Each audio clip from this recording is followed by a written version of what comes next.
back to my channel. My name is Nayri, also known as Wedding Fashion Expert. As you can see, this week we are in LOVELLA Bridal, located in Los Angeles, California. A subscriber wrote in asking the logistics of wearing an overskirt with your wedding dress. Here is the dress I'm going to show you, and we are going to go through all the things to consider when it comes to wearing an overskirt with your wedding dress.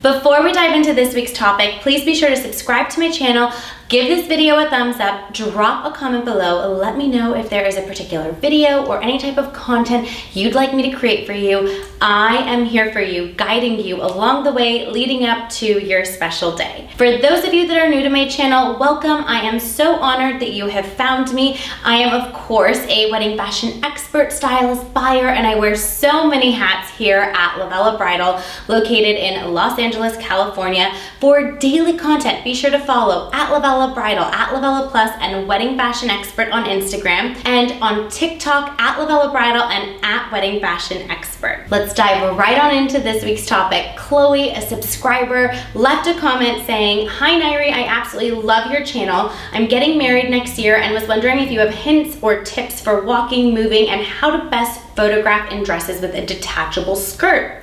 Also, when would you best suggest to take off the additional skirt?" So first things first, I am going to pair the matching overskirt with this dress just to show you what it looks like, and I'm going to walk you through what I would recommend, the timeline in which you wear your overskirt and the different types of photography throughout the day. I'll be right back with the overskirt. Here is the matching overskirt to this dress. You can absolutely, of course, do a completely plain sparkle tulle would be really pretty with this dress as well. So you can definitely style and personalize each dress, each fitted dress, I should say, with an overskirt. This just so happens to be a matching set. Just so those of you that are tuning in and may not know, they are sold separately. So when you are doing a dress with an overskirt, I typically tell my brides to think about the fact that you're actually really buying two dresses. It's two different looks, and I am a huge fan of an overskirt moment because it gives you an element of surprise on wedding day, right? This element that people don't expect it to come off. A lot of people may actually see this because it is a half overskirt and not a full one that completely turns the dress into a ball gown, that is actually removable. There are dresses that are made to look exactly like this and the skirt does not come off. It's intended for a bride who wants to show off her shape and just have that element of that ball gown feel. It's your two-in-one where you don't have to decide if you want a ball gown and you don't have to decide if you want a fitted dress. You get both. That's also a beauty of having an overskirt. Now, when it comes to logistics on wedding day, for our brides who are doing a first look, what's really exciting and the dynamic appeal of these two pieces being worn is that you can do your first look without the overskirt. That's usually what I recommend. So if you're doing a first look, I would 100% do it with no overskirt so that when you see your fiance and you're walking down the aisle, that is the time that you surprise your fiance with the overskirt so they get that element of surprise and seeing you again for the first time in something they did not expect, because they've already seen you with just the dress on, and then you show up for the ceremony with the skirt, with a veil, and it's like, wow, you just took their breath away.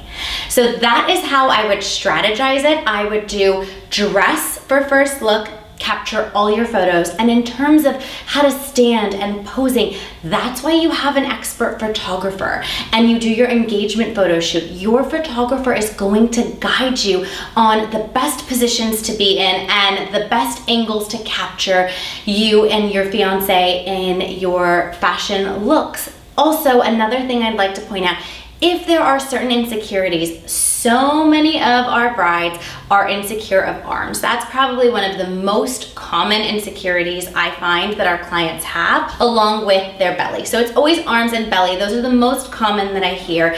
Tell your photographer that you don't love your arms in photos. Your photographer is an expert and will give you poses that flatter your arms and flatter your body so that you like how your photos turned out. Let's go back to the timeline of things. First look, dress, ceremony, overskirt, veil, photos after the ceremony with your complete look on. First dance, so this is up to you. If you want to enter your reception ready to party, no skirt with a bustle on the train below this dress, right? So this dress underneath has a bit of a train that you would bustle, and the bustle essentially, for those of you tuning in that don't know, a bustle gathers the fabric from your train and is designed in alterations so that you are able to move throughout your wedding with ease. I will take it one step further. You could also potentially bustle your overskirt, so you make your appearance with the dress bustled with the overskirt on, and you peel off this layer once it gets time to party. This is completely customizable to however you want the timeline to be. Make sure to communicate this timeline of your attire to your wedding planner. Feedback I've gotten from previous brides is that elements of their look, so veil, overskirt, have actually gotten lost the night of the wedding. So make sure you have a dedicated person to each item. Based on your timeline, you have someone waiting for you over in the wing to be able to take these pieces as you peel things off and change your look throughout the night, and make sure they make it back to your hotel room, the car, whatever forms of transportation you're getting back to where you will be sleeping that night. Make sure that all the bases are covered. This is truly the beauty of having an overskirt. You get to customize that element of surprise and shock your guests and your fiance with all these different looks while remaining in the same gown all night.